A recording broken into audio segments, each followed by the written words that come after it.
waaw salaamaaleykum mbokk yi maa ngi leen di nuyu yéen ñëpp ku ci nekk ci sa tur ak ci sa sant ginnaaw ba ñu sante yàlla mi ñu may fekkee tal gi ak kàttan gi soxna Margot Diop depuis Nantes nuyu naa la Margot la Nantaise maa ngi lay nuyu kooku mooy doomu ndeyu la Diop di ko nuyu di ko ziar lu bare Guèye Demba nee na ma jaaraama maa ngi ziar ma ne ko maa ngi lay delloo ziar ñu fas yéene tey comme ni ma leen ko annoncé bërki démb astafurlaa démb dellu si waat nag fas yéene tous les samedis incha allah à 18h ñu delloo mbum ca mboy ga Khalifa Ababacar Seye mi nga xam ne moom actionnaire la ci club de la diaspora xam ne li may wax pendant des années de 2009 je crois 2010 2011 on a animé cette émission-là tous les samedis pratiquement. Alors, di ci traiter de l'actualité, hein, di ci wax ci actualité sénégalaise, di wax aussi ci lépp loo xam ne ni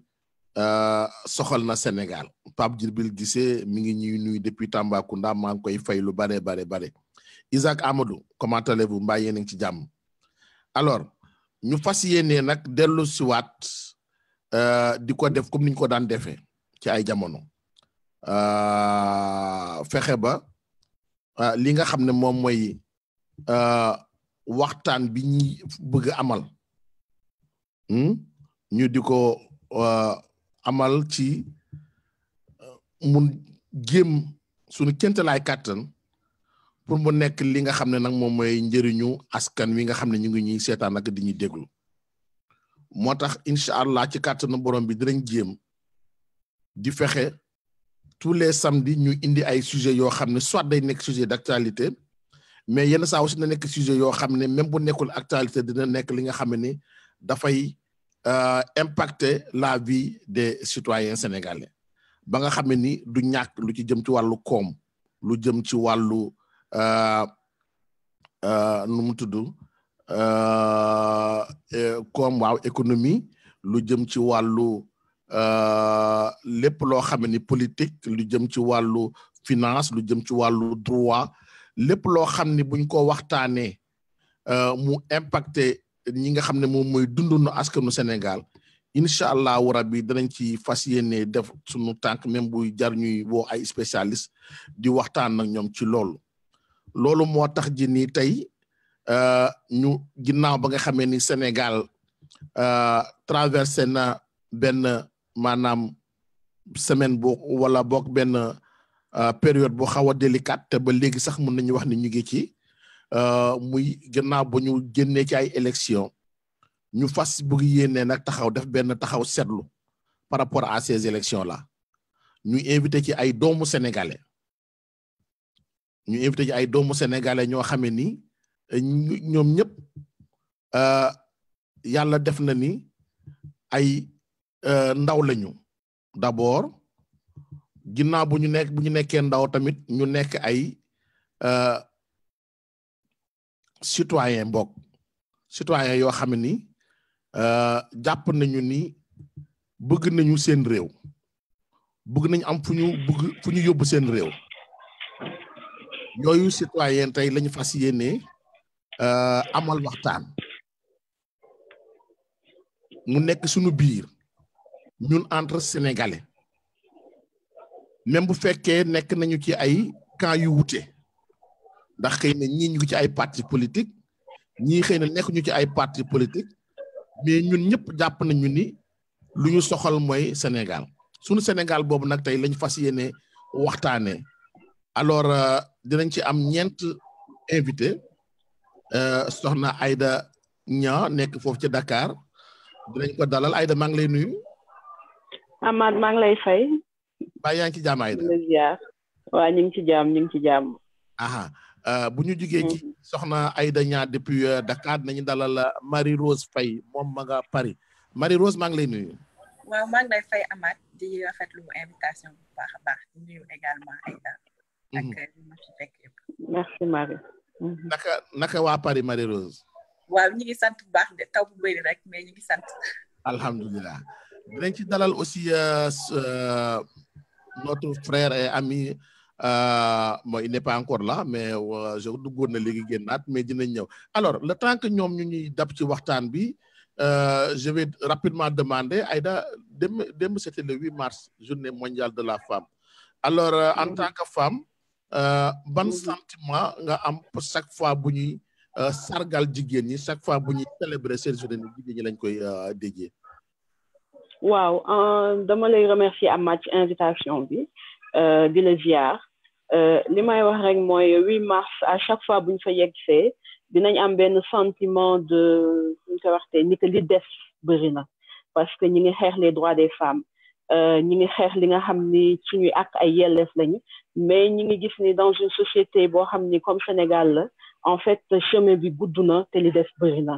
donc nañ am benn sentiment aussi de satisfaction parce que chaque le 8 mars nañu permettre ñu def un état des lieux ñu def une évaluation pour xam après fan la ñuy teg suñu tànk ak ci yan jéego la ñuy mën a tegu donc loolu moo ci doon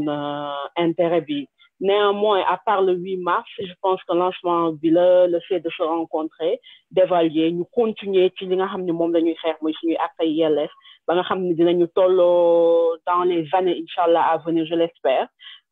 kenn d'autre revendiquer des droits des femmes mais les acquis nañ leen mën a consolider. Marie-Rose ban sentiment nga par rapport à la célébration de la journée mondiale de la femme. waaw comme ni ko Aïda waxee rek xam nga bu ñu ne 8 mars dañu ne journée internationale des droits de la femme donc boo gisee façon journée yooyu ñu koy teg dafa fekk ni ñi nga xamante ni jox nañ leen journée yooyu xëy na am na ay droits ak ay yelleef yoo xamante ni war nañ ko am waaye des na donc ñu jàpp ne jigéen ñi am na place boo xamante ni war nañ ko téye peut-être joxaguñ leen ko war a téyeguñ ko man li ma ci jàngat rek mooy ñu ngi koy def depuis un certain nombre d'années ñu ngi ci gis ay jéego également comme ni ko Aïda waxee l'idée c'est avant tout de mesurer jéego yooyu xool aussi nan la ñuy mën a gën a yokkaatee jéego yi pour ñu gën a mën a avancer parce que jigéen dafa am place ci société bi loolu wax nañ ko waxaat ko mais au-delà de ça il faut loolu ñu matérialiser ko également ñu gën a feeñ jigéen ñi gën a jël seen place parce que l'idée c'est pas aussi que rek ñu jox leen ko mais ñu gën a vraiment jël seen place parce que dañ ko yellool et puis également ñu gën leen gis aussi ci li nga xamante ni mooy décision yi nga xamante ni lañ koy jël pour justement seen droit ak seen yelleef ñu gën ko mën a matérialiser ci fi nga xamante ni fa la ñuy jëlee décision yi. Mais Aïda da nga wax ni les droits des femmes. dafa mel ni ci loolu la ñuy xeex dafa mel ni kon journée bi ci loolu la war a nekk les droits des femmes mais su ma gisee célébration bi Sénégal génn wàllu góor ñi génn wàññi yi amen jigéen ñi génn wàññi góor ñi dugg dafa mel ni on célèbre benn jigéen benn bés rek maanaam ñu transposer coono jigéen ñëpp ci góor gi pendant 24 heures après on recommence de plus belle est-ce que foofu message bi c'est pas un peu biaisé est-ce que le contenu même de la célébration de la journée de la femme est-ce que appréhender nañ ko comme ni mu waree Aïda. waaw en fait je pense que même bi ngay poser question bi xaw nga ci joxe réponse mais nag li ci intéressant mooy ñun Sénégal dafa am manière bu ñuy ni ñu koy waxtee bu ñuy interpréter les choses parce que y a hier maa ngi sax sur les réseaux sociaux certains pensaient que c'était la fête de la femme de leur mère etc. di def ay phrases di indi ñeneen ñi di wane ñi ñu ngi dugg ci waañ bi yu bëri daal gis nañ ko mais li may wax rek mooy c'est bien que ñu jéem a def effort boobu en une journée on va pas cracher dessus mais que les droits des femmes c'est au-delà de ça et même le fait de nous montrer que ñoom en une journée ils peuvent faire les tâches ménagères c'est d'une certaine manière un message un aveu de dire que pour ñoom suñu rôle mooy togg yekk et que en une journée dinañu mën a remplacer moo tax c'était assez rigolo de voir ça sur les réseaux sociaux ak l'interprétation que les gens en ont mais li ma mënti wax rek mooy c'est à nous de savoir muy man di yow di ñeneen ñi que la lutte pour les droits des femmes c'est pas une lutte simplement des femmes c'est-à-dire c'est une question de société qui concerne et les hommes et les femmes et il nous faut une sensibilisation générale ñu sensibiliser ñëpp ñu xam en réalité lan moo ñu war lan la ñu war a xeex quels sont les résultats qui doivent être attendus parce que pour man réussite bi benn jour kañ lañ koy am mooy le jour où les hommes se rendront compte que la lutte pour les droits des femmes c'est pas une lutte contre les hommes mais c'est une lutte pour la société sénégalaise donc bu dee dugg nañ ci waañ bi le 8 mars peut-être avec le temps, dinañ d'accord di aye, même si je suis pas très optimiste sur ça. Mais comme on le dit, les luttes en réalité c'est sur le long terme, et nous espérons que avec le temps les gens comprendront les enjeux et qu'ils pourront en réalité appréhender ko, mën ci dox et mën a régler ces problèmes-là. Marie-Rose, est-ce que tu es aussi optimiste qu'Aïda? Avec le temps, les gens vont appréhender exactement à sa juste valeur la journée internationale de la femme. Alors, en tout cas, je l'espère. Mais li Aïda wax dafa am solo parce que même yow sax wax nga ko dafa mel ni journée bi dañ koy xaw a détourner un peu. Donc, on ne parle malheureusement pas des vrais sujets, c'est-à-dire le droit en soi des femmes. Femmes fan lañ ko war a teg ak nan la ñu war a mën a évoluer ci situation de la femme. C'est vrai que gis nañ ci poste yu bëri notamment Facebook man sax def naa ci benn poste dans ce sens et que dañuy koy xaw a jaawale sax ak fête des mères parce que dañuy jël seen yaay yëkkati ko wala jël seen jabar yëkkati ko am na solo certes mais je pense que ñu waxtaanaat aussi réellement ci place bi nga xamante ni femme moom la am ci biir société bi aussi dafa am solo parce que ni ko Aïda waxee également lu jigéen rek moo war a xeex loolu journée internationale des droits de la femme la ñu wax donc muy góor muy jigéen war nañ ci mën a taxaw xool nan la ñu mën a joxe gën a joxe place jigéen te li nga xamante ni par exemple bu ñu nee c'est comme bu ñu c'est très simple hein c'est comme bu ñu nee journée des enfants wala yu demee noonu du xale yi ñoo ko war a xeex je pense que l'idée c'est avant tout d'échanger c'est nan la ñuy def ba droit yi nga xam ne jagnal nañ ko ñi nga xam ne mooy jigéen ñu gën ci jot donc loolu dafay am solo bu baax a baax ma bëggoon di ñëwaale également ci li Aïda wax sànq sur le fait que ni bu ñu nee femme droit des femmes ce n'est pas une concurrence par rapport aux hommes ku nekk da nga am place c'est comme bi ñuy wax rek égalité homme-femme kenn waxul ni jigéen ak góor dañu war a nekk benn non dañu ne jigéen ak góor fu ñu mën a taxaw war a liggéey jigéen gi def ko góor ki def ko war nañu mën a tolloole li ñu leen di fay ci loolu par exemple égalité salariale bi ñuy wax ça ne veut pas dire que ni góor ak jigéen dañu war a yem ça veut dire que lu ñu yellool ci seen jëf ci seen jëfin ci seen li nga xam ne moom la ñu joxe bu fekkee di c'est égal war nañ leen mën a aussi fay salaire bu égal donc par rapport ak loolu donc ci lutte yooyu xëy na ni ko Aïda waxee war nañu gën a sensibiliser par rapport ak journée bi ñu gën ci taxaw pour gën a waxtaan ci sujet yooyu nga xamante ni ñooy accès ci droit de la femme plus que sagal bi baax na certes mais war nañu gën a mën a taxaw aussi ci xeex boobu pour vraiment matérialiser li nga xam ne mooy action yi war a tax jigéen gën a am place am ci société bi. am na solo loolu sax dafa am benn exemple boo xam ne dama ko dégg démb fii Amérique l'équipe nationale de football féminine bu Amérique nekk na championne du monde de football nekk na championne olympique c'est-à-dire qu'elle a gagné tous les trophées du monde mais démb dañoo porter plainte l'organisme bi organiser le football américain parce que lan li ñuy fay góor ñi nga xam ne ñoom ils n'ont jamais rien gagné ba tey moo ëpp fop ñoom jigéen ñi lañ leen di fay te pourtant ñoom elles ont tout gagné sur le plan du football donc ça illustre parfaitement ce que vous dites mais est-ce que Aïda le chemin à parcourir nag parce que bon fi ngeen jógee sori na le droit de vote le droit de reconnaissance du ci bare est-ce que fii ak ñuy àgg ci foofu nga xam ni par exemple à diplôme égal salaire égal wala maanaam ni ñuy gëdd gi ñuy jox góor bi ñu jox ko jigéen bi surtout dans la société sénégalaise hein moi je parle de la société sénégalaise hein ce que nous intéresse fii mooy Sénégal est-ce que dans la société sénégalaise aujourd'hui est prête à élever la femme au niveau de l'homme en matière de dignité wala de compensation la ci liggéey Aïda. D'accord merci Amath y a Barévi mu yónnee na ma message nee na il arrive pas à rejoindre le groupe. bon même maa ngi koy jéem a dugal ni sànq ba tey mais bon. on a deux femmes qui yi def alors bon on va continuer le temps. Allez-y. D'accord en fait li may wax mooy déjà même foofu la première discrimination nekk parce que bu ñu xalaatee ni on est tous des humains avant d'avoir des sexes opposés déjà foofu disparité boobu warul am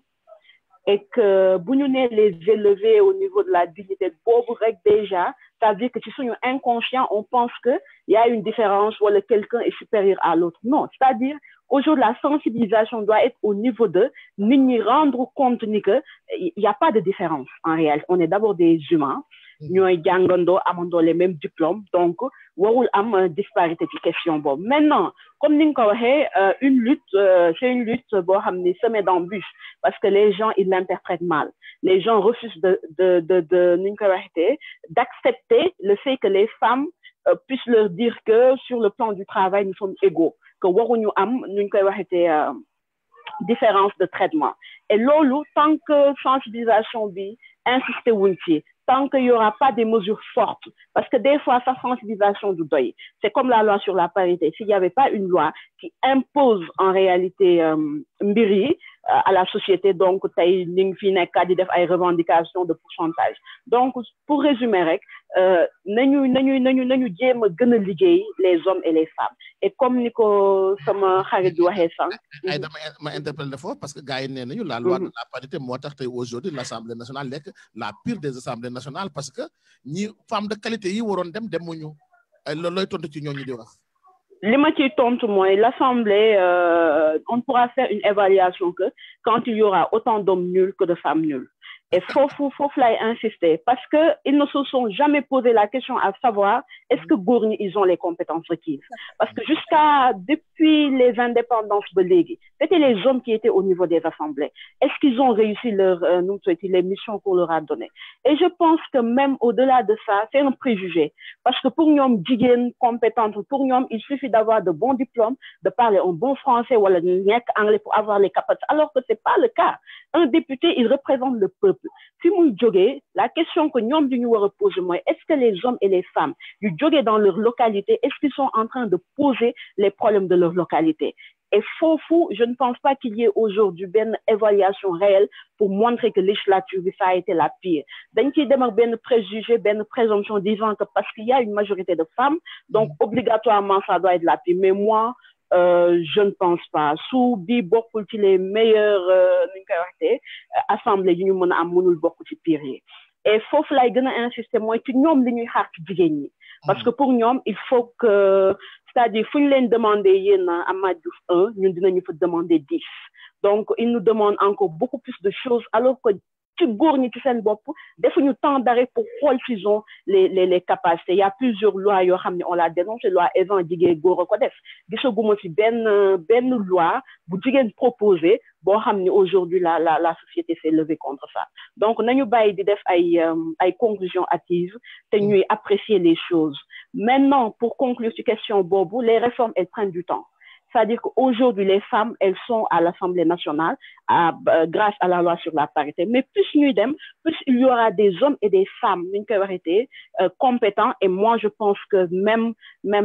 si législature, les hommes et les femmes sont compétents. Maintenant, tout dépend de nous, dans les Google compétences. C'est ça la principale question. Marie-Rose, yow lay wax ci loolu. waaw xam nga Amath question bi dafa c'est très intéressant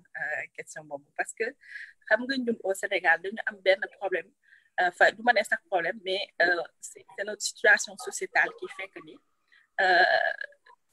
jigéen dafa am poids bu rëy buñ ko teg jigéen mooy fondement wu lépp donc lépp rek luy daanu ci kawam entre guillemets lay daanu donc ñu am ci nag ay jéego yu bëri parce que c'est vrai que ni ñu ko naan waxee sànq am na ay avancement parce que jigéen léegi day def école jigéen day liggéey jigéen au-delà mu nekk ci foyer beeg yooyu am na ay activités professionnelles yu mu mën a def mais ba tey des na parce que gis nañu toujours ci instance décisionnaire yi góor yi ñoo ci gën a bëri wala bu ñu amee ay jigéen peut-être valoriser wuñ leen assez ba nga xamante ni yaa ngi wax sànq question assemblée nationale bi à juste titre mais bu leen fàtte ni depuis un certain nombre d'années bu ñuy xool ci école yeeg yooyu mais jigéen ñi ñooy jël paie jigéen ñi ñooy am diplôme yu gën a fort jigéen ñi ñooy gën a continuer jàng góor ñi en général dañuy teel a abandonné wala mais jigéen ñi dañuy ñi ngi avancé normalement comme il le faut sur le plan intellectuel mais à un moment donné am na fu société bi di freiner bu jëm ci mariage da nga war a toppatoo sa njaboot da nga war a mais loolu bien que mënuñu ko dindi parce que ça fait partie de la vie également oui mais jigéen ñi aussi man je pense que c'est des responsabilités partagées parce que autant góor gi autant jigéen bi war na mën a am compréhension góor gi war na mën a am compréhension bu toll ni jigéen ji bu defee ay études am ba am ay diplôme war na mën a aussi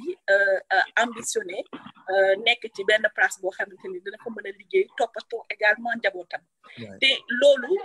day freiner jigéen yu bëri parce que déjà am na acceptation bi dafa des et au-delà de ça je pense que jigéen ñi il faut ñu gën a farlu wane ni loolu c'est tout à fait possible hein d'avoir une activité professionnelle nekk aussi ci sa kër di ko toppatoo loolu dina gën a tax aussi ñuy parce que l'idée c'est pas juste de dire que ni jigéen am na place am et cetera il faut aussi ñu wane ko man je suis vraiment pour de l'action c'est-à-dire que bu ñu nee rek ni jigéen ñi war na mën a avancer ci société bi c'est bien mais war nañu mën a wane aussi jigéen ñi avancer ci société bi gis nañu ay jigéen yu bëri yu nga xamante ni ñu ngi fi di def seen liggéey comme ni mu waree nekk ay femmes brillantes donc ça montre que c'est possible de donc war na gën a mën a may fit jigéen ñi nga xamante ni peut-être am nañu ambition boobu te osé guñu ñu mën a oser aussi jël seen place comme ni mu waree question de l'Assemblée nationale donc ça pose la question aussi de la femme en politique aujourd'hui on voit qu'en politique ñu bëri ça c'est encore très masculinisé c'est-à-dire que jigéen ñu bëri dugguñu ci politique wala bu ñu duggee ci politique dañ leen di catégoriser ci un certain nombre parce que jigéen ci politique aujourd'hui nan lañ ko gisee ay jëndal nañ leen tissu jox nañ leen 5000 francs def nañu regroupement mobilisé wu nañu tàccu nañu et cetera groupement de femmes et cetera mais jigéen sur le plan de la réflexion am na lu muy mën a apporter sur le plan aussi des stratégies am na lu mu mën a apporter est-ce que may nañ leen place boobu également pour ñu mën ko jël gën a wane seen bopp parce que mënuñu ne y a des femmes très compétentes yoo xamante ni tey jii bu ñu demoon Assemblée nationale def fa lu rafet mais il se trouve que peut-être jigéen yooyu noonu joxuñu leen assez de place wala jigéen yooyu peut-être également gisuñu assez seen place politique bi aujourd'hui ñu koy doxee ak nu ñu joxee place jigéen gisuñu fa seen bopp ba tax ñu mën fa egg ba wane leneen li nga xamante ni loolu la ñuy gisee jigéen actuellement am na solo alors di wax ñi ngi seetaan ci Facebook ni le club de la diaspora tey moo leen indil benn panel bu am solo heureusement que góor ñaa ngi soog a dugg si nous n'avons pas évacué ce sujet-là dinañ ci dellu si waat vous me promettez un jour de revenir Aïda yow ak Maria pour ñu waxtaanaat ci lu gën a yaatu alors ñu ñëw léegi dalal Mouhamadou Lamine Barézy di ko nuyu Barézy maa ngi lay nuyu Mouhamadou Lamine maa ngi lay nuyu Mouhamadou Lamine mi ngi ci ligne bi mais dégguma sëñ Falilou Diop maa ngi lay nuyu maa ngi lay fay Amath mbaa yak may dégg bu baax maa ngi lay dégg bu baax maa yéen a ci jàmm ñu ngi sant bu baax alhamdulilah ma xoolaat ndax Barézy alors def naa moom problème de connexion la am ndax yaa ngi fay bu baax Barézy non maa ngi lay dégg Amath maa ngi lay dégg voilà waaw léegi moom macha allah léegi moom dégg nañu baax a baax alors ginnaaw bañ la nuyoo Barézy ci yow la ñuy commencer yow moom tu es de Benno Bokk Yaakaar alors Marie-Rose Mama elle est de Pastef ñeneen ñaar ñi nag ñoom c'est des citoyennes tey ñu nekk fii tey ñu nekk fële bon Falilou Diop moom il avait supporté Idy 2019 lors des présidentielles bon Aïda moom elle est là comme une citoyenne société civile ni ngeen ko tudd alors ñu bëgg rapidement rek waxtaan ci génn bi ñu génn ci élection yi tension bi mu nekkoon avant jour élection bi ba tey la tension elle est palpable Mouhamadou Lamine ci yow laay commencer ban jàngat la ñuy def yan leçon la ñu mën a tirer ginnaaw bu ñu génne ci scrutin 24 février bi passé qui a consacré la victoire du président Macky Sall Barézy Amath maa ngi lay nuyu bu baax di la nuyuwaat di nuyu Sénégalais de la diaspora yëpp suma xarit je sais pas ba xam dégg bi dinaa leer je suis très content de partager aussi kii bi ak sama sœur Aïda Niang Fallou ak Rosalie bon je suis très content encore ci club de la diaspora bi encore ñu relancer ko li nga xam ne moom laa ci gën a jàngat bi mooy nous avons passé vraiment des élections présidentielles ci jàmm ak salaam élections yi loo xam ne taux de participation bi ñëpp kontaan nañ ci élection la boo xam ne tamit biñ ci demee ci processus électoral bi coow li ak li nit ñi doon tiit yëpp sunu morom def na ci saafara na ko ñu def ko ci jàmm ak salaam donc dégg nañ fi ay boycott déggoon nañ fi ay élection avant élection yi nañ leen taal PV yi ñii ni bon bu kii bon mais sunu borom def na ci lépp daal comme niñ ko yàgg ñaane ci réew mi Sénégalais yi génn nañ le jour yi voté nañu yàlla def na ni président Macky Sall gagné na may encourager aussi les candidats président Idrissa Seck Ousmane Sonko bi nga xam ne président moo jël troisième nga xam ni lim ci joué un rôle très important ndaxte suñu xoolee ci législative bi koo xam ne 300 et quelques voix nga 36 000 et quelques chose nga amoon yooyu léegi nga ñëw présidentiel nga dem lu ëpp presque 600 000 voix xam nga kooku c'est quelqu'un boo xam ne ci suñu génération ku dara bàyyi xel la nga gis tamit président Idrissa Seck def na benn bon ñu encouragé aussi Madické Niang waa PUR première participation encore c'est quelque chose boo xam ne très vraiment luñ jàngat bu bëri lañ ci mën def ci élection yi man daal mu nekk loo xam rafetlu naa ko par rapport à tous les politiques boo xoolee ils ont présenté de très bons programmes def nañ élection yi ci jàmm élection nag mënul ñàkk duñ ñu zéro violence mais mën nañ ni violence yi ci am yëpp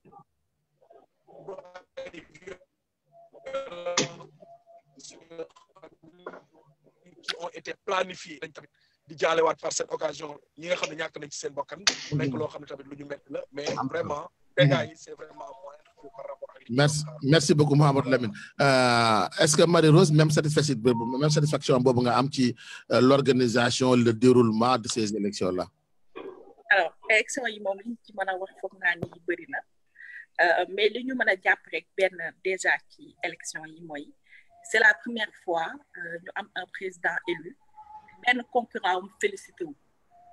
mais loolu ci moom ci yéen la vous n'avez pas été fair play ah non non disons lu xew rek lu xew il faut ñu analyser ko ba xool lan moo tax. waaw mais na rafet au moins. boo nee suñu faute la raccourci la parce que lu nekk lu am rek dafa am lu ko waral président bu xam nga président boo xamante ni yow balaa sax élection yi maanaam daanaka balaa bureau de vote ya fermé sax wax nga résultat élection yi loolu vraiment dafa doy waar donc ñu noté ko également donc looloo tax. ah mais foofu je suis obligé de vous couper Marie-Rose avant tu fais allusion au premier ministre mais avant moom y a Idrissa Seck et Ousmane Sonko bu ñu def conférence de presse il y aura deuxième tour joxe wuñ fa benn chiffre mais le fait de dire il y aura deuxième tour dañu ne au vu des résultats gis nañu ne deuxième tour war na mën a am boobu résultat provisoire la woon waaye ñoom ba ñu toogee même pas 2 heures après ñu annoncé chiffre boo xamante ni ba conseil constitutionnel pare loolu la ñu joxe à 1% de différence ci mbirum donc am nañ déjà appareil boo xamante ni donc ça veut dire que ñoom war nañu mën a gis tout de suite maintenant élection yi lan mooy seen résultat donc élection yoo xam ne dañu ci njott ni c'était joué d'avance ñu am ci ay preuves yu fay ñu am ci en tout cas ay points d'accrochage doy waar parce que effectivement depuis un petit moment déjà gisoon nañ ni élection yi de toute façon lu dina compliqué nit ñi accepter parce que gis nañu ni parrainage bi ni mu demee il faut ñu waxtaan ci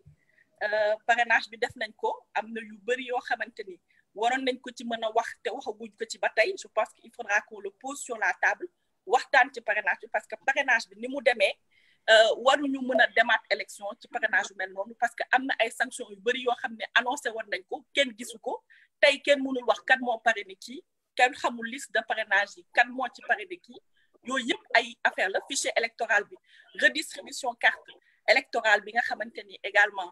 loolu moo indi quoi yëpp yi nga xamante ni noté nañ ko man pour vous dire tey man voté wu ma parce que jotuma sama carte d'électeur ci refonte yi man ci élection législative yi laa njëkkoon bindu ba tey ba sànq maa ngi nii jotaguma sama carte d'électeur bu ñu nee tey jii ni que élection yi ça s'est très bien passé je suis au regret de dire que ni effectivement sur le plan général mun nañ wax ni effectivement élection yi mais am na ay couac yu bëri yoo xam ne il faut que ñu noté ko te mu nekk loo xamante ni vraiment day reculer démocratie sénégalaise parce que fichier électoral boo xamante ni ñu ne dañoo teg loi de parrainage kenn mënul jot ci fichier électoral ba xam ki nga parrain na ndax mi ci fichier bi wala nekkul ci fichier bi doy na waar ñu joxe fichier boo xamante ni kenn xamul ndax mooy vrai fichier bi wala nekkul vrai fichier bi doy na waar ñu jox ñu carte électorale boo xamante ni ñi nga xamante ni déplacé nañ leen seen bureau de vote woowu leen kenn waxu leen ni que yow sa bureau de vote fii la wala fee la dafa doy waar donc loolu yëpp jaxase carte yi de sorte que ni malgré le fait que vraiment sénégalais aussi sortir nañu en masse voté wane seen bopp malheureusement plan bi nga xam ne teg nañ ko fort na fort boo xamante ni malheureusement. merci Marie-Rose nañ ñëwaat ci yow léegi sëñ Falilou yow da nga supporté woon le candidat Idrissa Seck alors à la sortie de ces élections là yow ban sentiment nga am par rapport ak généralement élections yi ni mu déroulé woo. salaamaaleykum Amath maa ngi lay nuyu bu baax di nuyu mbokk yi nekk ci panel bi di leen di ziare bu baax di leen ñaanal ngëneel ci sunu borom. Amiin xéewalu sunu borom yi. Amath élection yi dëgg la jàll na mais jàppewuma ni jàll na ci jàmm jàppewuma ni aussi tamit jaar na ci yoon bi mu waroon a jaar. Et je waxewuma ko de façon partisane mais dama ko xool d'un point de vue purement analytique xool élection bu fekkee ne ni que ci jamono ji ñu toll ni irrespective du fait que nañ nekk dans un pays sous-développé ou pas il y a un problème du son Amath wala non baax na c'est bon d'accord donc irrespective du fait que on se trouve en Afrique mais tey jii am nañu ay jumtukaay yu war pour que élection yi remplir seen fonction première mooy l'expression des voix des citoyens te loolu boo xoolee tout au début du processus qu'on a lancé depuis le départ il y avait une volonté manifeste de l'exécutif sénégalais de faire de telle sorte que ces élections se déroulent d'une manière qui serait propice à la réélection d'un candidat aux dépens des autres. Et c'est tout un processus. Il ne s'agit pas de, comme niñ ko ñenn ñi nuñ koy waxee di ëlëmal xelu nit ñi, bourrage des urnes ou bien distribution des cartes. Mais c'est tout un processus. C'est un processus qui a été conduit unilatéralement, Amath. Gis nañ ci rëq-rëq yiñ ci def ni ñu tordre le bras à la loi. Et tout au long, la logistique qu'il fallait mettre, yooyu yëpp man moo tax ma rafetlu ni que tey rafetluwuma élection yi ni mu déroulé boo tax na ni que aujourd'hui si on peut parler de légitimité la personne qui s'est déclarée vainqueur aujourd'hui n'a pas une légitimité morale donc ça a été une farce à mon avis même si c'était le candidat que je supportais qui était sorti vainqueur de ces élections, je dirais que c'était une farce. Une farce. Ça ne reflète pas le génie organisationnel du Sénégalais, ça ne reflète pas la sociologie consensuelle du wara am Sénégal, ça ne reflète même pas aujourd'hui ñun jamono di ñu toll ni jumtukaay yi ñu waroon a am pour pouvoir voter en paix dans la transparence. D'accord. Et donc liñ ci mujj def déclaration yi aussi tamit dafay ñu ludul ni que ba léegi dese nañu am lii di réew ba léegi on est toujours sous ce même régime prédateur héritier de la colonisation. Merci beaucoup sëñ Falilou balaa may ñëw ci Aïda moom mi nga xam ne moom ci damay bëgg def benn précision rek pour ñi nga xam ne ñu ngi ñuy déglu. aussi parce que aussi damay bëgg jël aussi seeni message di ko jàllale gars yi mais de grâce Patrice Mendy j'ai éliminé votre commentaire parce que man sama page du ma fi bàyyi kenn muy saaga kenn Patrice Sané a le droit de dire ce qu'il pense waxal li nga waxte bul saaga alors yéen ñi nga xam ne yéen a ngi seetaan di commentaire ngir yàlla nañu xam ne suñu biir la ñun ñëpp ñun ñeent ñi fi nekk ñëpp di waxtaan ñoo bokk suñu lépp yéen it passion bi bu mu leen yóbbu ba ngeen di saaga kenn vraiment surtout dans une place publique donc Patrice Mendy j'étais obligé dindi sa commentaire parce que rafetul ay saaga moom xajul ci suñu biir fii nañu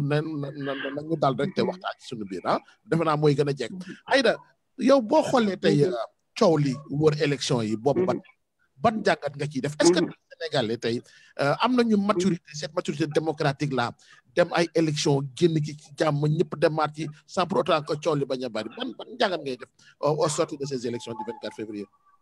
waaw man jàngat bi ma ciy def mooy je confirme que peuple sénégalais ils ont été matures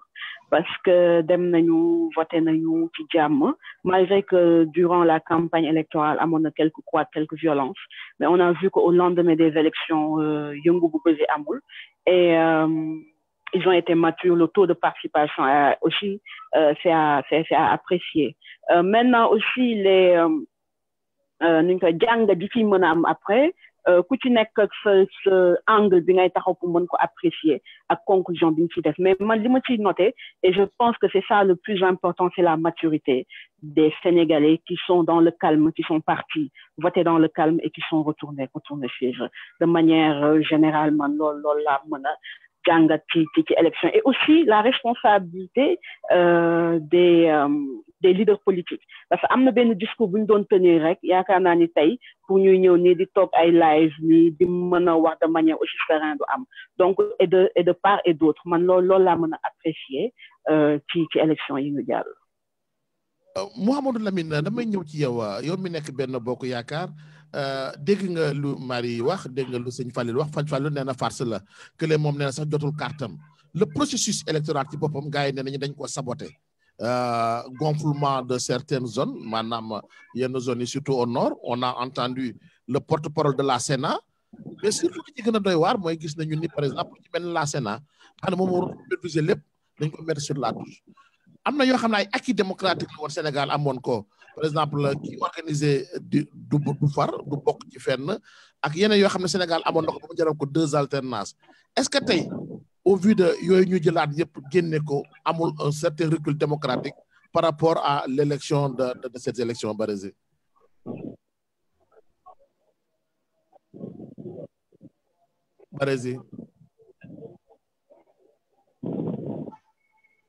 Mouhamadou Lamine Barézy yaa ngi dégg allo Barézy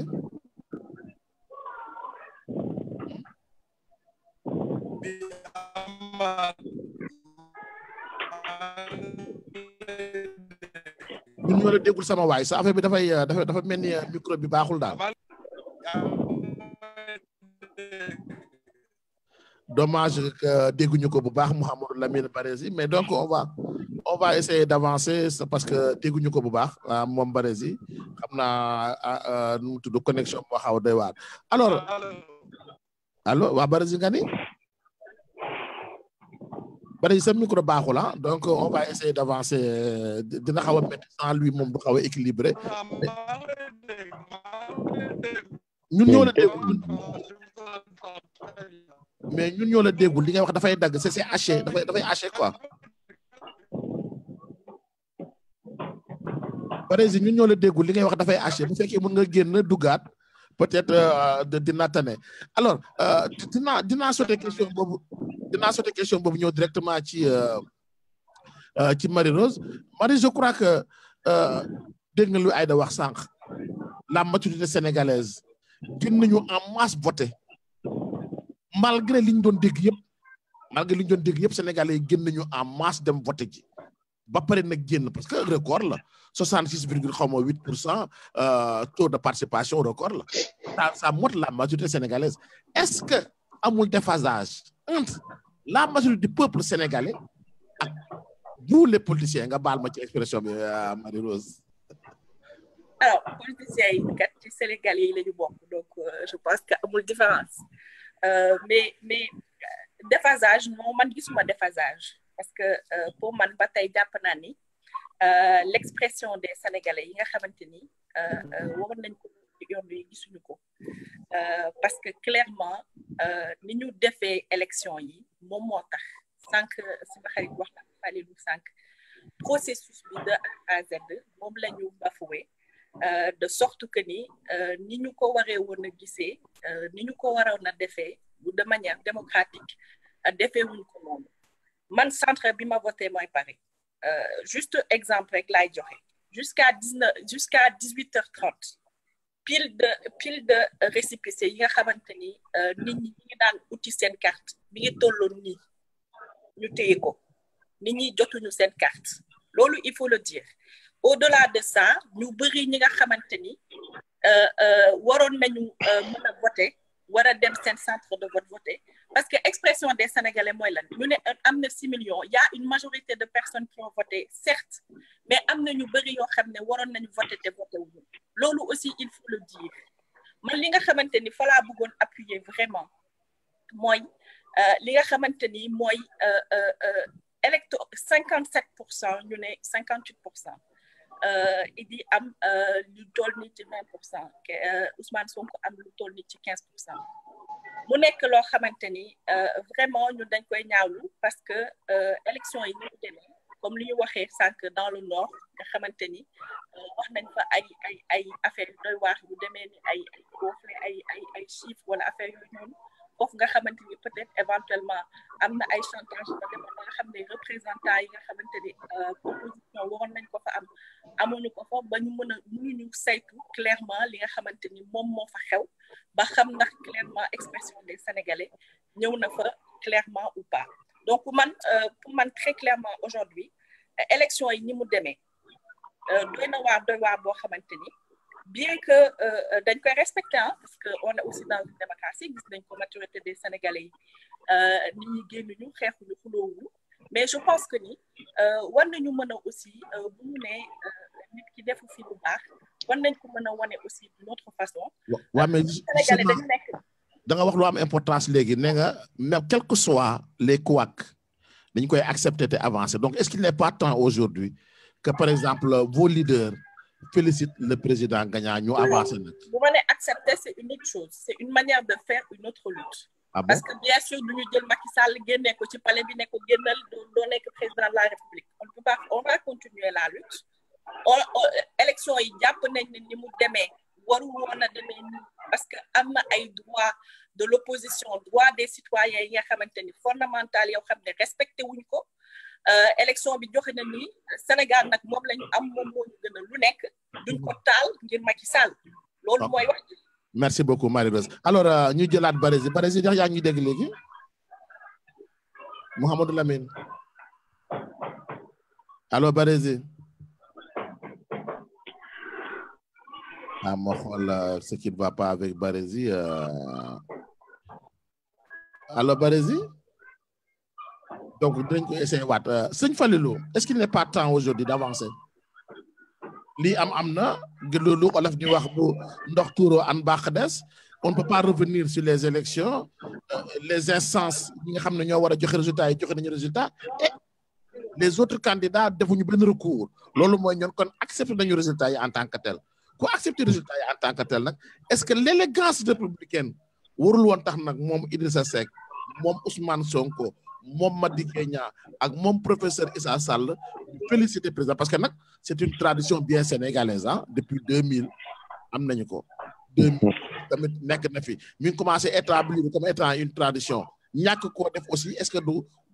xajamal victoire ki nga xam ne mooy président Macky Sall parce que aussi après tout c'est une victoire 58% nit mënu la ko sàcc nit mënu la ko may. Amath da nga wax ni que élégance républicaine moi je dis que l'élégance républicaine aussi aurait demandé que le processus électoral se déroule de façon républicaine. Le processus électoral n'a pas été déroulé de façon républicaine, mais plutôt de façon partisane et unilatérale. Donc aujourd'hui, que ces candidats disent qu'ils ne vont pas le féliciter, moi je dis qu'ils sont dans la légitimité morale de le faire. Pourquoi? Parce que à aucun moment de ce processus, leurs préoccupations, les préoccupations d'un Sénégalais n'ont été prises en charge. Amath, j'aimerais bien qu'on se démarque de cette façon infantilisante et débilitante de parler de mani wax bi ñuy wax naan que le peuple sénégalais a été mature wax bu xeebaate la. Le peuple sénégalais a été mature bien avant. Le peuple sénégalais a été maté bien avant. Lu ne xew na fii ci Sénégal en 93 en 88 am na yu bari yoo xam ne xew na fi. C'est pas parce que des gens ne sont pas descendus sur le terrain que ñuy toog di wax ni que le peuple sénégalais est mature. Non, le peuple sénégalais est très pacifique. Faidherbe l'a dit depuis. Donc bu ñu toogee xool ni que inaction du peuple sénégalais, ça veut pas dire maturité, ça veut dire simplement une chose, que le peuple sénégalais est désemparé, sans outils aujourd'hui pour faire face à cette pour jàkka jàmmarloo tey jii li ñu foqarti muy seen baat li nit ñi mën a wax sénégalais yi mënuñ ci dara ñi nekk Kayel waroon a am tey jii des infrastructures de qualité amuñu ko c'est pas par maturité que ñu toog seen koñ boobu defuñu ci dara mais c'est parce que amuñu outillage bi donc foofu dinaa la xaw a dog sama jëwriñ parce que les premières élections au Sénégal il y a eu presque 40 morts 88 fii la ñu fekk ok ma rek ñëw 93 fii la ñu fekk il y a tellement eu de violence qui montre que c'est pas ce peuple sénégalais là bi ñu wax peuple pacifique donc ce qu'on a vu le jour du 24 février on peut bel et bien dire que ni c'est un peuple mature parce que il a laissé la violence parce que daan na génn di xeex daan na daal non d'accord na daal bus daan na génn di reyante alors ça c'est preuve de maturité. Mais Amath, ce qui s'est passé aussi au Sénégal, quand tu as vu des blindés de l'armée, ñëw taxaw dugg à Touba, des blindés de l'armée ñëw dugg devant les bureaux de vote, c'était un signal fort d'intimidation boo xam ne ni que le régime a envoyé nit ñi gis nañ ko. gis nañu gendarmerie am taxawaay boo xam ne tey jii dañ doon napp nit ñi gis nañu marron du feu dem ci benn village nit ñi doon toog di manifester di exprimer seen droit constitutionnel ñu toog am nuñ leen def gaañ leen donc Amath il faut que ñu jóge ci élection ak démocratie bokkul démocratie c'est un processus qui se déroule chaque jour c'est un processus c'est une mentalité c'est une façon de faire boo xam ne tey jii le régime qui a l'exécutif en main moom moo ci war a jiitu ñëpp doxal ko yaatal yoon wi nit ñi mën a exprimer wu mais élection ba élection du démocratie en Union soviétique ils ont des élections en Chine ils ont des élections mais kenn du leen wooyee démocratie mais la réalité est que aujourd'hui au Sénégal loolu nga doon wax noonu consensus su 1993 boobu débouché ci alternance su 2000 bi ba félicitation am consensus boobu amul entre 2012 ak léegi donc si ces candidats se disent que aujourd'hui ñoom mënuñu féliciter kii moralement légitimement moi je pense que ils sont très bien fondés de le faire et il faut vraiment que ñu dépasser ce discours de sénégalais qui est mature sénégalais yeewu nañ sénégalais bi ñuy yàggee yeewu di leen utal garab buy faj seen dof yàgg na je pense que il faut dire la vérité comme il était ma am lu ma ci kii tuuti ni yaa kii mel di wax ni que ce gars de l'APR, je ne suis pas de l'APR. Il y a Patrice Sané qui fait son petit jeu là, comme d'habitude. Et c'est vraiment dommage. Mais man, je ne suis d'aucun parti. Je suis un homme de koo xam ne daal man am na lu ma gëm Sénégal moo ma ñor. moo am dara lu ma jaral fu nekk nag danaa wax li nga xam ne moom laa xalaat ci lu baax. waaw jërëjëf sëñ Falilou. alors Barési def na bi yoon dafa mel ne yaa ngi dégg Barési. alors Barési.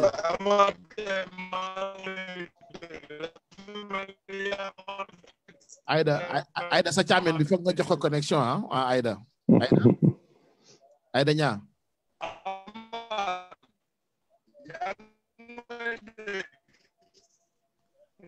Aïda ñaa foog nga jox sa càmmiñ bi connexion Aïda foog nga parce que connexion baaxul quand même Aïda yaa ngi seede dégguma la saa waay dégguma la dafay dagg dafay haché waa léegi waa léegi baax na léegi Barési kon baa ñu libéré la moo gën parce que baa ñu libéré la moo gën parce que dégguñu la nag honnêtement dégguñu la baa ñu libéré la yow mi yaa ngi ñuy dégg baa ñu libéré la parce que lu ñu dese bëriwul sax 10 minutes moo ñu dese mais bon baa ñu libéré la très rapidement alors di ko remercier bu baax Barési di jégalu nag ndax defe naa Aïda moo jéewul jeu bi Aïda moo ko waroon jox condition ba mat yaa seetaan sa càmmiñ foofu Aïda dañ ko alors très rapidement Aïda léegi di ñëw dégg nga camp bu ci nekk fu mu toll nii moom mooy li xew Sénégal dañ ñi féetee fële ñi féetee se regarde en chaîne de faïence ci loolu a appelé à un dialogue national dañu toog est-ce que yow jàpp dialogue boobu tey solution la pour apaiser climat politique bi ñëpp dellu si waat ñu xam ne ñun ñëpp benn parce que même boo xoolee ci commentaire yi gars yi ñu ngi jamante tey ba tey kenn mënul baal sa morom dafa mel kenn pareegul pour avancer est-ce que ce dialogue là est venu à point nommé pour que ñu vraiment xam ne ñu ni nen la avancé yow noonu nooy jàngatee l'appel de dialogue bu président bi. waaw Amath dinaa la tontu ci dialogue bi mais dama bëgg juste def benn précision en fait. C'est que nit ku nekk ak angle d'analyse et je pense que dès le début loolu laa wax. Quand j'ai parlé de la maturité du peuple sénégalais, c'est parce que mon mom la gomme. Maintenant, ça peut être des propos débiles selon certains, mais ça n'empêche que c'est une analyse qu'on a fait et qu'on a remarqué. Et je le dis avec le sourire, tout en répondant à Seigne Fallou. Parce que c'est ça débile, la démocratie. J'ai dit que c'est infantilisant. Ouais, c'est infantile peut-être parce qu'on est très jeune qu'on peut le voir comme ça, mais moi je dis que non, c'est par rapport au peuple sénégalais. Je dis que le peuple sénégalais oui, mais le peuple n'a pas une identité propre. Le peuple, personne ne peut venir dire le peuple. C'est-à-dire le peuple, il faut être déterminé moi sur leur choix. Et le choix, je pense qu'ils l'ont fait. Donc, non, mais vous avez dit le peuple sénégalais est mature. Parce que même quand j'ai senti que là, je t'ai pas interrompu, donc je termine. En disant que quand je dis que le peuple a été mature, tout le monde s'attendait à ce que bu ñuy dem di voter mu am ay couac wala mu am une violence alors que loolu amul et que le peuple a été très mature parce qu'ils sont partis voter en masse et que loolu kenn mënu ko dindi. Maintenant on peut avoir plusieurs angles de nu mu koy waxete d'appréciation loolu kenn mënu ko dañ mais que l'on puisse en fait accepter que d'autres voient autrement. L'appel au dialogue man je pense que fi foofu lay mën a ñëwee que président pour man warul woon mën a doxalee neneen warul woon mën a doxalee neneen mooy que aujourd'hui biñ koy déglu quand il faisait son discours il s'adressait à tous les Sénégalais. Il ne s'adressait ni aux militants de l'APR ni aux militants de Rewmi ni aux militants de Sonko ni aux militants du PS ni aux ci peuple sénégalais bi la doon waxal. Et bu ñu partiree ci postulat wu lu ñëpp bokk kenn moomu ko quand on appelle à un dialogue pour l'apaisement du climat quand on appelle à un dialogue moi je pense que c'est pour que les véritables questions puissent être en réalité discutées et questions yooyu tous ceux qui sont des porteurs de voix doivent venir autour de la table nit ñi waxtaanandoo ñu sottante xalaat ñu trouver des solutions pour le Sénégal et quand je dis que c'est des solutions pour le Aïda doguma la yàlla bu la yàlla dog et wax ni le président avait fait un appel en 2016 gis nañ fu mu mujjee après 2016 am na beneen appel boo xam ne defaat na ko à chaque fois qu'il y a tension dina woote appel mais appel dafa mel dafa am lu mu ciy viser lu ndaw loolu bu ko amee rek le reste après mu jàll quoi est-ce que ñooñu tamit aussi tey bu ñu réticent wee ils n'ont pas le droit d'être réticents par rapport à l'appel au dialogue. Non man je pense que chacun a le droit d'avoir ni nga koy gisee certains ont le droit d'être réticents mais man li may gisee au-delà de ça mooy pour man appel au dialogue bi c'est au-delà de nos clivages en réalité partisanes parce que am na lenn lu am solo mooy élection yi di ñëw en 2024 le président sortant ne va pas se présenter donc naka la ñuy def ba pour ni ñu koy waxee pour acheminer acheminer ça peut-être c'est pas le mot adéquat mais naka la ñuy def pour leeral jeu politique bi parce que ñu ci bëri kii nañ ko ñu ci bëri am na ay revendications yu ñuy def te bu ma déggee Marie-Rose ma dégg Seigne Falilou peut-être qu'il y a des revendications yoo xam ni les leaders politiques war nañu dem autour de la table ñu teg ko beneen bi mooy contexte bi bokkul contexte avant bi peut-être que c'était quelqu'un qui voulait reprendre en réalité le pouvoir qui voulait être réélu président de la République mais aujourd'hui on a un président qui ne sera pas candidat en 2024 donc loolu il faut que ñu bàyyi ci xel te beneen bi mooy avec des dinañ defar le monde avec des et moi je pense que il faut que ñoom ñu dem duma joxe mais ci sama gis-gis il serait intéressant que les leaders politiques que les leaders religieux que les leaders yi nga xam ñi ngi ci branche ñu mën a dem discuter autour de la table des questions qui concernent l'avenir du Sénégal de l'éducation de la santé de l'emploi etc. et du processus électoral man loolu laa gëm maintenant ils peuvent avoir leur raison mais je pense que tant que tooguñu sottante xalaat dinañ bëgg changer lu bëri mu compliqué. Marie-Rose est-ce qu'il n'est pas temps vraiment comme ni ñu waxee bu ndox tuura an baax des saaka wax nga ko di ngeen accepter parce que vous êtes républicain d'accord est-ce que nag élégance républicaine boobu war leen permettre tey yéen Pastef ngeen ni na waa d'accord nañu waxtaan pour jàmmi réew mi. Alors, man, je ne suis pas aussi optimiste que Aïda, parce que Aïda nee na on est face à un président boo xam ne de toute façon conditions yi bokkul parce que du présenter waat en 2024 man je ne suis pas aussi optimiste balaa ma ko gëm dama ko gis buñ ci yeggee ba mu ne présenté wul boo boobaa dinaa ko mën a gëm pour l'instant. Non, mais il a 2 mandats, il en a fini avec ses mandats, Marie-Rose. waaw gis nañ ko fi donc man comme ni ma ko waxee rek. Qu'est-ce que vous insinuez là-bas? man 2024 lay xaar loo bëgg insinuer foofu qu'il peut se présenter pour un 3e mandat, il y a cette possibilité? xaw ma de en tout cas référendum jàll na fi xam nañ ni am na fi waxeet bi nga xamante ne defoon nañ ko gis nañ fi waxeet entre 7 ans ak 5 ans mandat beeg yooyu donc man très sincèrement optimiste boobu te gëm naa ne duñ ma dóoraat ñaari yoon donc damay xaar ba 2024 ba gis ci lu leer ba pare balaa ma ci mën a avancer mais li ma mën a wax rek par rapport ak dialogue boobu mooy j'ai l'impression qu'au Sénégal on est dans un éternel recommencement et il faut pas que ñu jël ñu aussi comme ay xale parce que ku ñu dóoraat la bu ñu la dóoraatee benn yoon yow yaa ko tey entre guillemets parce que dañu am président boo xam ne ñu ne président bu nga xamante ni dafa judd après les élections ñun ñu teete ñu ci benn façon de faire de la politique boo xam ne jàppoon nañu ni Macky Sall après les indépendances mais bu génn waaw bu nekk après les indépendances ñu yaakaaroon ni moom nag bu ñëwee nga xamante ni mooy koo xamante ni am na yoo xam ne xëy na dina ko changer gis nañ ci ñu am ci déception bu rëy parce que politique archaïque bu ñu naan politique sax archaïque ci moom la fekk baax parce que gis nañ ni nee nañ woote na dialogue après déjà dialogue bu ma ñëwee ci dialogue mais dialogue foog mu am cadre foog mu am format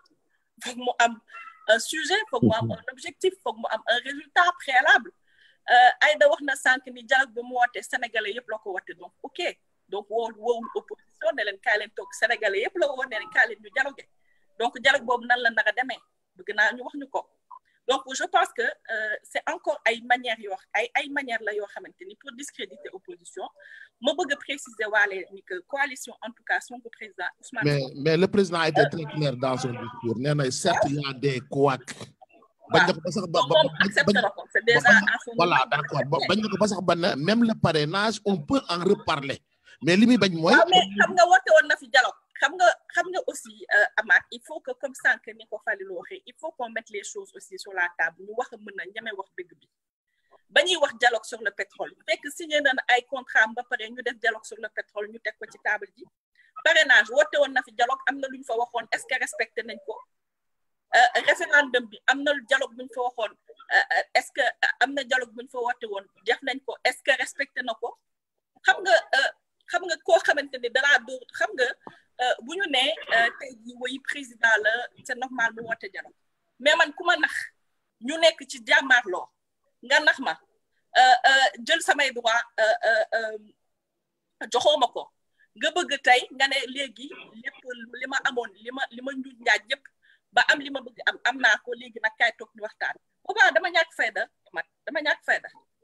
parce que man bu may waxtaanal damay waxtaanal koo xam ne dama am ak moom confiance dama am ak moom relation de confiance tey jii Macky Sall kenn amul ak moom relation de confiance bu mën a taxaw nga rafet ñott ne lii ngeen di waxtaan dina jëmale dara dina génnee dara bopp daanaka donc man loolu laay wax ni dialogue tey gisuma fi dialogue bu mu woote bu envoyé lettre en bonne et due forme wala bokk envoyé un appel en bonne et due forme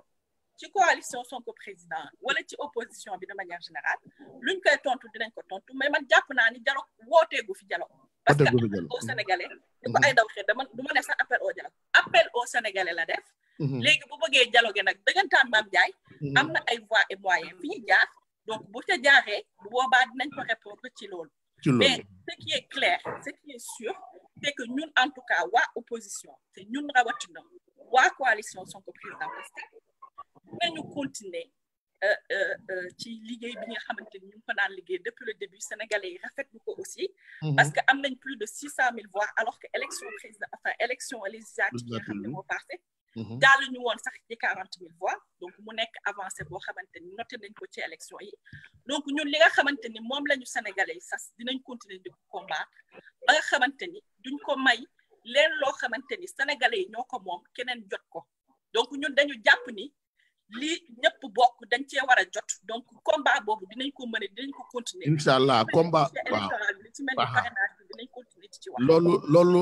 loolu moo nar a nekk sama thème mu semaine prochaine ndax l'opposition a les moyens de mener ce combat là il a essayé boobu ba tey àggu fa. semaine prochaine dinañ ci ñëw incha allah waaw sëñ Fallou très rapidement.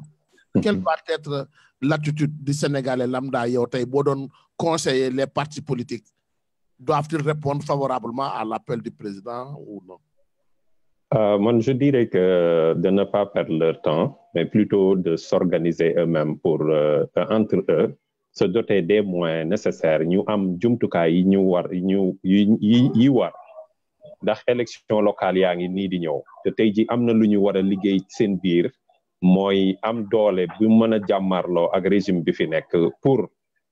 leeral fichier électoral bi delloo processus électoral bi fa mu nekkoon. loolu je pense que moo war a nekk tey ji ordre du jour opposition bi te amel nañu ak sénégalais yi amel nañu njukkool sénégalais yi booloo ci seen biir li tax opposition lajj mooy ni que ils n'ont jamais voulu à un moment donné envisager ñoom booloo mutualiser seen force jàmmaarloog ñàngoor bi ñu bi nekk seen kanam donc woote appel boobu nag Amath damay wax ñaari mbir moo ci nekk benn il faut que premièrement appel bi dialogue boobu mu am le cadre idoine cadre bi nag kenn rek moo am les moyens logistiques les moyens exécutifs de l'État pour le faire c'est ki yore nguur gi la personne qui s'est déclarée aujourd'hui président de la République mais cette même personne boo xoolee track record am boo xoolee historique am mais du koo xam ne tey jii mën ngaa wekku ci waxam. Combien de fois la ñuy woote appel au dialogue dialogue boo xam ne ni que ni ma def ba agsi fii kenn du ci wax loolu dootut dialogue loolu mooy ma dialogue leen ci buñ ko xoolee ci baatu wolofu njalaxoo bi da leen di dialoguer mais là en réalité appel au dialogue tey jii bu fekkee ne ni que dañu war a remettre en cause li ñu indi fii est-ce que loolu dinañ ko teg ci table ji waaye lii weesu na léegi élégance républicaine fekk yow musoo wane élégance républicaine musoo doxalee république lu dul dictature boo xam ne en fait loi bu la neex nga créer ko loi bu la neex nga jalgati ko et donc je pense pas que aujourd'hui nit kooku am na benn légitimité morale am taxawaayu tey jii ne dafay woote appel au dialogue il ne s'adresse pas waxul ak sénégalais yi waxul ak opposition bi mais ñi bëgg a dem jege ko ñooñu lay woo et comme ni ko soxna si Faye waxee ci njëlbeen nga joxe na benn exemple bi ñu wootee appel au dialogue ci affaire pétrole bi mais c'était clair le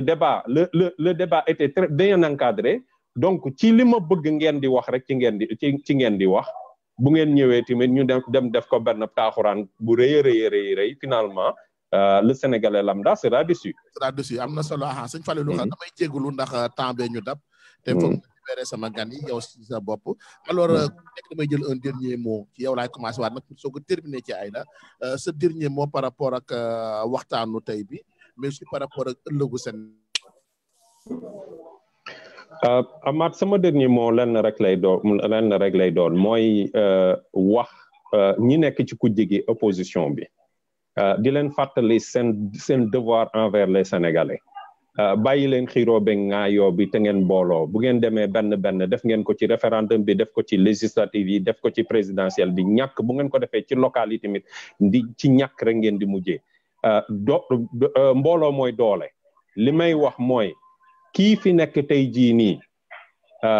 def boppam président 58 du koo xam ne mën ngeen a wekku ci kàddoom loolu la démb wone te il faut apprendre de l'histoire man je dis que l'histoire se répète toujours sur les pauvres airs qui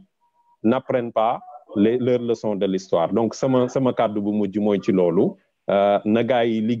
liggéeyal askan wi delloo leen njukkal kenn voteelu leen mais parce que dañoo am yaakaar ci ñoom moo taxoon ñu sànni leen ay xob mais du ngëm-ngëmu ni diw moom mooy solution bi ou quoi que ça moom rek moo fi nekk déedéet ngëm-ngëm gi mooy lan ngeen boole jëlee li fi nekk te biñ ko lajjee gis nañ fi ñu jaar ba indi fi liñ fi indi tey jii nii et c'est dommage pour le Sénégal parce que Sénégal weesu woon na foofu mais encore am nañ fi benn diir boo xam ne le peuple sera toujours désemparé, sans outillage, pour faire face à ce régime de prédation. loolu mooy sama kàddu bu mujj.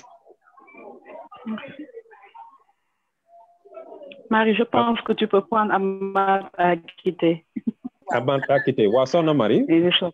waaw man tey sama dernier mot xëy na citoyen yi sénégalais yi laa bëgg waxaat rek ci lu ndaw parce que c'est vrai que sànq ñi ngi wax ci mbirum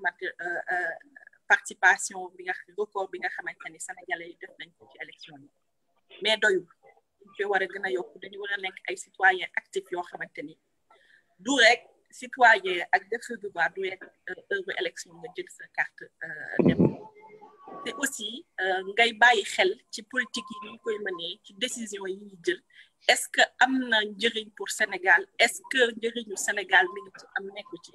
ñuy mën a di sanctionner en fonction de décision yi jël tout de suite maintenant te bañ a bàyyi rek affaire yi di accumuler parce que damay jël rek benn exemple ndaw très rapidement nit boo jëlee yow boo amee sa entreprise jël salarié mu nekk CDD sax laa koy wax ndax ñun suñu président ay CDD la ñu am mais salarié bi bu deful li ko war bu fekkee ni liggéeyam def ko da nga koy taxaw ne ko lii nga def du noonu man bëgg naa ñii ak ñii laa bëgg nga liggéeyal ma ba donc ñun waruñu rek di toog di xaar à chaque élection ñuy sanctionner et cetera sanction bi dafa war a intervenir au même moment que décision yeeg actes yi ñuy poser politique yi ñu di ko jël donc ma ci woo sénégalais yi bu baax a baax ñuy gën a farlu di gën a nekk ay citoyens actifs yoo xamante ni président yi nga xam ne ñoom la ñuy élire parce que ñun ñoo yor pouvoir bi ñun population bu ñu defee li nga xam ne du suñu intérêt ñu won leen ko pacifiquement mais ñu won leen ko xam ni lii ñuy def d'accord ci ñu mën a changer donc ñun en tout cas Pastef dinañ ci continuer la politique sera toujours autrement pour ñun donc dinañ taxaw lépp li nga xamante ne nekkul ci intérêt Sénégal dinañ ci taxaw wax ko ba ñëpp yëg ko pour vraiment li nga xamante ni ñun ñoo ko yellool ñun ñoo ko moom vraiment ñu ko quoi. soxna Marie foofu après dina am lu ma la ci sas ci kanam tuuti maa ngi jégalu soxna Aïda mais soxna Marie après dina am lu ma la ci sas bismillah. amul problème sëñ Falilou li may wax rek mooy man de m'adresser à tout le monde de dire que ñuy gën di farlu ci suñu citoyenneté ci les droits et les devoirs que nous avons surtout à la jeunesse sénégalaise ñu mën a xam ni sans ñoom dara du mën a taxaw et li may wax rek mooy au-delà de nos clivages partisans ñu xam ni Sénégal ñu ñëpp ñoo ko bokk et j'aime à le répéter en disant que lu ñëpp bokk kenn moomu ko et de ce point de vue que ce soit de l'opposition ou du pouvoir ku ci nekk am na noo xam ni boo ko béyee sa waar rek Sénégal mën a développer et je terminerai surtout par cette phrase en disant que nous avons le droit d'être différents mais nous avons le devoir d'être ensemble parce que quoi qu'il advienne pour la pérennité pour que fi ñu bëgg yóbbu Sénégal ñu mën fa yegg on est obligé de travailler main dans la main man loolu laa bëggoon terminer en remerciant Sokhna Marie ak Sëñ Falilou et surtout Amath Diouf pour nous avoir invités et avoir cru que nous pourrions en réalité apporter quelque chose sur le débat et peut-être que continuer ça une autre fois merci. maa ngi leen di gërëm maa ngi excusé wu d'abord ci couac bu technique bu ndaw boobu taxoon ma génn mais le choix n'est pas fortuit ci ñi nga xam ne tey ñoom laa invité parce que ba ma laajee kenn ci Pastef dañ ne ma fii de ku ñu fi gën a yaakaar mooy Marie Rose macha allah elle a été Aïda nag moom c'est une femme boo xam ne ni ku dem ba président de la République di recevoir ay jeunes félicité la ci kanamu jeunes yooyu kon kooku ngàcce nga la am c'est quelqu'un boo xam ne ni moom tout son combat mi ngi ko def pour la jeunesse mais surtout pour ñi nga xam ne moom mooy jigéen ñi dañu Falilou moom dama koy woy sama jëwriñ macha allah tellement que li ko ñor mooy Sénégal comme ni ma ko waxee li ko ñor mooy Sénégal mi ngi fu ne mi ngi ci débat yi mi ngi ci Facebook bi mi ngi ci conscientiser Sénégalais yi pour un Sénégal meilleur alors kon mbokk yi lii mooy le retour du club de la diaspora nii la ñu bëgg mu demee chaque samedi ñu am ñeent ñoo xam ne dañ leen invité ñu ñëw jàkkaarloog yéen waxtaan ak yéen tey pourquoi j'ai pas voulu prendre des questions parce que à un moment j'ai vu que ni commentaire yi ñu ngi xawoon na tensionné donc dugal leen xëy na doon déséquilibré combat bi moo tax defuma direct bi ak yéen mais nañu xam ne rek lépp lu mënti am suñu biir la ñu ni neen la te ñun ñooy tabax suñu réew alors merci à vous Amath waaw dafa am sas bu ma bëggoon a def soxna Marie Faye ak waa Pastef bu 30 secondes rek.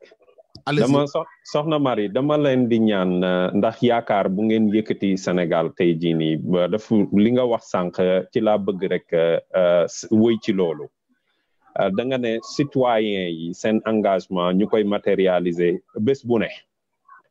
tey jii da ngeen ci am benn taxawaay benn rôle ak benn opportunité historique waaye ma ngay tàmbalee ci biir parti politique yi. parti politique yi dañu war a moderniser parti politique yi ci seen doxalin citoyenneté bi ñu dund ko à l'interne démocratie bi ñu dund ko à l'interne foofu la ñuy tàggatee xel yi ak cër yi ci démocratie ba bés bu élection taxawee wala ñu war a jàmmarloog ñu war a wax ak un élu bu boobaa dina fekk ni que équipé nga leen yar tàggat ngeen leen ba pare ci seen conscience citoyenne duñu am benn complexe wax président de la république liñ ko war a wax duñ am benn complexe wax ak benn député duñ am benn complexe bés bu ñu waree tànn député tànn ko selon des considérations purement citoyennes jërëjëf loolu daal laa leen di sas waa Pastef di leen ñaanal yàlla na sunu borom yokk ndam li yaatal ko élection locale yi tamit yàlla ngeen ëppale maire yi ci Sénégal comme ça soppi réew mi don de soi boobu ñu mën ko matérialiser au niveau local. amiin sas rëy la te dinañ ci dox inshallah dinañ ci dox. loo ci teg rek dem Pastef de. loo ci teg rek dem Pastef loo ci teg rek dem Pastef. man fa laa bokk luy defar réew mi rek bokk naa ci. kon na amee auditeur ñëpp ko bëgg nag. waaw wallaay. ñu ngi remercier ñëpp di remercier le panéliste yi di remercier yéen doon déglu seen avancé di leen jox rendez-vous samedi prochain inshallah 18h pour un autre débat lépp ci Sénégal rek di leen ñaanal jàmm di ko sàkku ci yéen mu nekkoon seen xarit seen doomu ndey Amath Diouf depuis yu sant ak sa jërë ngeen jëf bye bye. jërëjëf.